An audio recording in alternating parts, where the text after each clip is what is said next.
Les pièces à conviction ont déjà été présentées. La parole est donc à l'accusation. Fini l'heure du thé. On va enfin vraiment pouvoir s'amuser.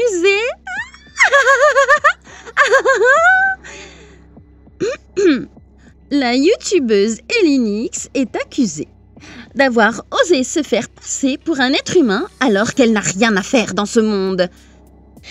D'être pleinement responsable de la mort du journaliste David de Vérité, tué durant la soirée du Nouvel An, d'avoir commandité le meurtre de tous les autres humains retenus prisonniers par les créatures monstrueuses du Griffon fringant, d'avoir contribué à dissimuler leur mort et d'avoir menti à plusieurs reprises quant à son implication dans cette affaire, d'avoir aussi violemment agressé 2 petites filles innocentes dans la nuit du 13 au 14 août 2020, au point de les avoir plongées dans un coma profond, et d'avoir sans doute commis bien pire, vu ce qui se cache derrière son masque.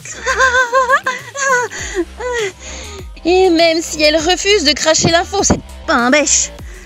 Mais par-dessus tout, j'accuse la youtubeuse Elinix d'avoir brisé mon cœur en 1000 morceaux. Je réclame donc justice. La sentence s'impose d'elle-même. Qu'on lui coupe la tête. Qu'on lui coupe la tête. Qu'on lui coupe la tête.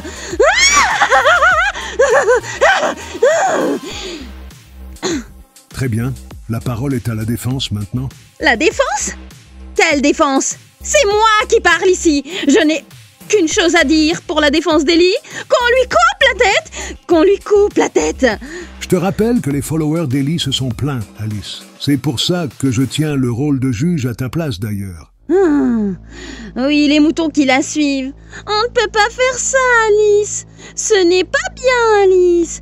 Tu ne peux pas être à la fois juge, procureur, avocat de la défense et le bureau, Alice. Bé, bé, bé. Retourne plutôt à tes pinceaux.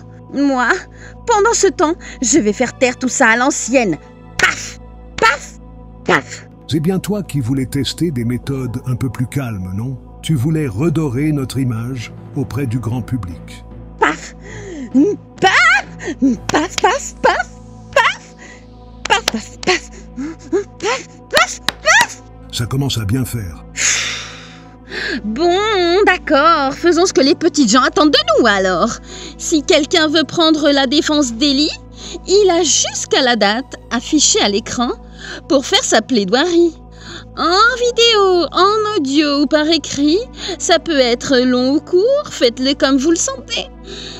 Mais je ne pense pas qu'il y ait grand-chose à dire pour sa défense, de toute façon.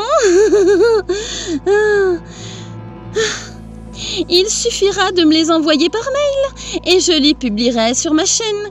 Mais vous avez aussi le droit de les publier de votre côté si vous le souhaitez.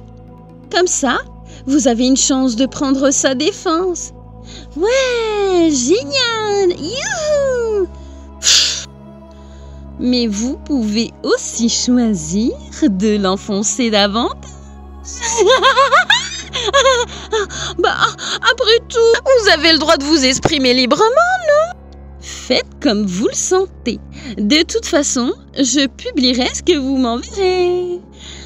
Ça y est, tout le monde est satisfait. Et après, paf, paf, paf. Non, non, non. Après, les gens auront le droit de voter pour décider si Ellie est coupable ou non, y compris ceux qui ont baladé mon aimant dans tout le manoir comme s'il leur appartenait. Mais elle est coupable, c'est clair pourtant. Les preuves à conviction sont sans appel. C'est à eux de voter, Alice. Bah, de toute façon, je serais étonnée si quelqu'un osait vraiment prendre sa défense. Ce serait tant mieux, d'accord. Les gens ne risquent pas de voter n'importe quoi si l'accusation est la seule à parler. En attendant, ne vous en faites pas trop pour Ellie. Elle restera gentiment sur sa chaise jusqu'au verdict.